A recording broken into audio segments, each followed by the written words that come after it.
Welcome to our channel. Today we how to register with DealMachine for wholesaling analytics, detailed guide step by step clearly. To register with DealMachine for wholesaling analytics, first, open your preferred web browser. In the address bar, type in the URL for DealMachine and press enter. Once the home page loads, look for the Get Started or Sign Up button, usually located at the top right corner. Click on that button to be redirected to the registration page. You will now see a form for entering your information. Fill in your first and last name in the designated fields. Next, provide a valid email address you have access to. Create a secure password that meets the platform's requirements. Re-enter the password to confirm it matches correctly. Look for a checkbox to agree to the terms and conditions.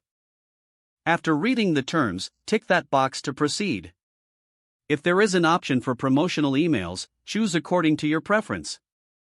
Once all fields are completed, click on the Create Account or Register button.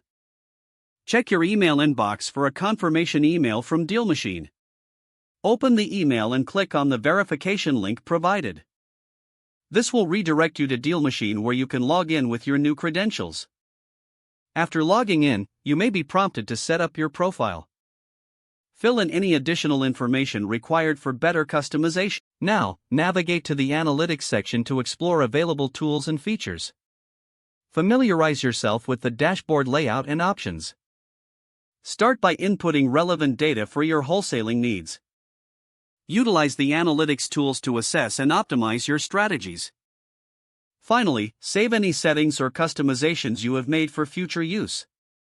If the page does not load, refresh the browser or try again in a private or incognito window.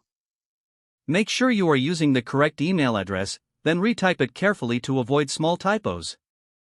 If your password is not accepted, use the reset option and create a new strong password you can remember. Check your spam folder for verification or security emails, then complete any requested confirmation steps. Enable two-factor authentication if available to improve account security and reduce unauthorized access risk. Don't forget to like this video and subscribe to our channel for more step-by-step tech guides.